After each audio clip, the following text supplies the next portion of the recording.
নমস্কার, সুস্বাগতম। আপনারা দেখছেন জুডোস ধামাকার নতুন পর্ব। সাথে আছি আমি জুডো।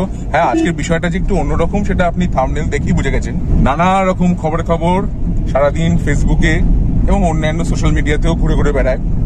সম্প্রতি একটা খবর দেখলাম, সেলিম আলী, যাকে বলা হয় the bird man of India, তিনি নাকি কাঞ্চনজঙ্ঘার শুটিং চলাকালীন সত্যজিৎ রায়ের সঙ্গে সাক্ষাৎ করতে গেছিলেন এবং সত্যজিৎ রায় নাকি বলেছিলেন যে এই বুড়োটাকে সরিয়ে দাও।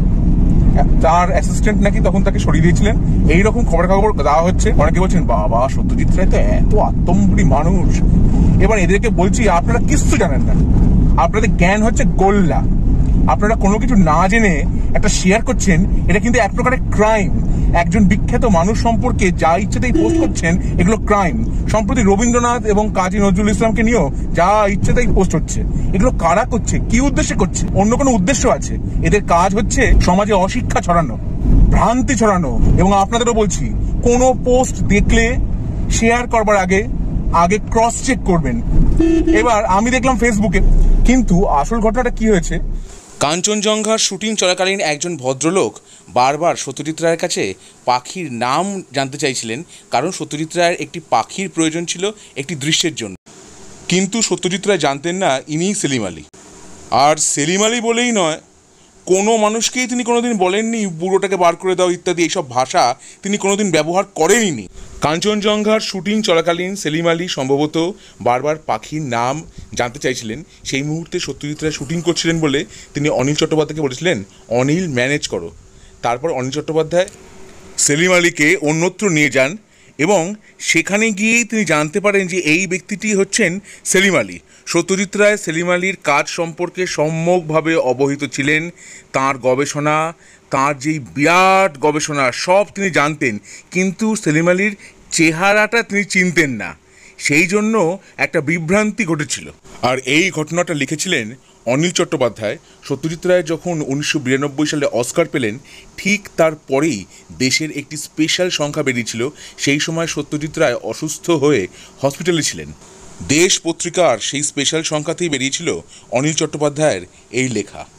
কিন্তু সেই লেখাতে সেই ঘটনার কথা যখন অনিল চট্টোপাধ্যায় লিখেছিলেন, সেখানে কোথাও ছিল না লেখা যে সত্যজিৎ রায় সেলিম আলীকে বলেছিলেন যে বুড়োটাকে সরিয়ে নিয়ে যাও, পাগল বুড়ো ইত্যাদি। এগুলো কোথাও ছিল না। এগুলোকে রং চড়িয়ে শেয়ার করা হচ্ছে সোশ্যাল মিডিয়াতে। অন্যায় করছেন, খুব অন্যায় করছেন। সত্যজিৎ রায়ের মতো এরকম পারফেক্ট ভদ্রলোক খুব কম হয় এবং এত ইনফরমেটিভ, সব বিষয়ে তার জ্ঞান। আপনি পৃথিবীর যে কোনো বিষয়ে সত্যজিৎ রায়ের সঙ্গে কথা বলা যদি শুরু করতেন, তিনি সব বিষয়ে তিনি কথা বলতে পারতেন, সব বিষয়। তার সম্পর্কে এরকম ভুলভাল কথাবার্তা ফেসবুকে দেখে আমি আর থাকতে পারলাম না। আর রবীন্দ্রনাথ, কাজী নজরুল ইসলাম, সবাইকে নিয়ে তো চলছেই, যা ইচ্ছে তাই চলছে। রামমোহন রায়, কেউ বাদ নেই। এই ফাঁদে পা দেবেন না, দয়া করে আপনাদের বলছি। কোনো কিছু পোস্ট করবার আগে দুবার করে ভাববেন, ক্রস চেক করবেন। আপনারা যদি মনোযোগ দিয়ে লক্ষ্য করেন তাহলে দেখবেন যে কাঞ্চনজঙ্ঘা ছবিতে পাহাড়ি চ্যানেলের হাতে সেলিম আলীর ইন্ডিয়ান হিল বার্ডস এই বইটা কিন্তু ছিল একটি দৃশ্য। আর সেলিম আলীকে সত্যজিৎ রায় কিরকম শ্রদ্ধা করতেন তা বোঝা যাবে একটা নমুনা দিলে। জাহাঙ্গীরের স্বর্ণ মুদ্রায় তদন্তের খাতিরে জটায়ু সেজেছিলেন পক্ষীবিদ এবং তিনি বলেছিলেন যে আমি তো পাখি সম্বন্ধে কিছুই জানি না। পক্ষী বিশারদ রূপী জটায়ুর ছদ্মনাম হয়েছিল ভবতোষ সিংহ। তো তখন ফেলুদা তাঁকে বলেছিলেন যে দুটি বই আপনার পড়লেই পাখি সম্বন্ধে জানা হয়ে যায়, সেলিম আলীর ইন্ডিয়ান বার্ডস এবং অজয় হোমের বাংলার পাখি। আমি নিজের মরালিটি থেকে বলছি, কারণ যারা মহামানব তাদের সম্পর্কে লিখতে গেলে, বলতে গেলে ভাবা উচিত। আর এই যে পোস্টগুলো করে, এগুলোর উদ্দেশ্যটা কি? এমন একজন ভারতবর্ষের সন্তান যিনি আমাদের দেশের নাম সারা পৃথিবীতে উজ্জ্বল করেছেন, তার এই কথাগুলো বলে কি তাকে খর্ব করা যাবে কি?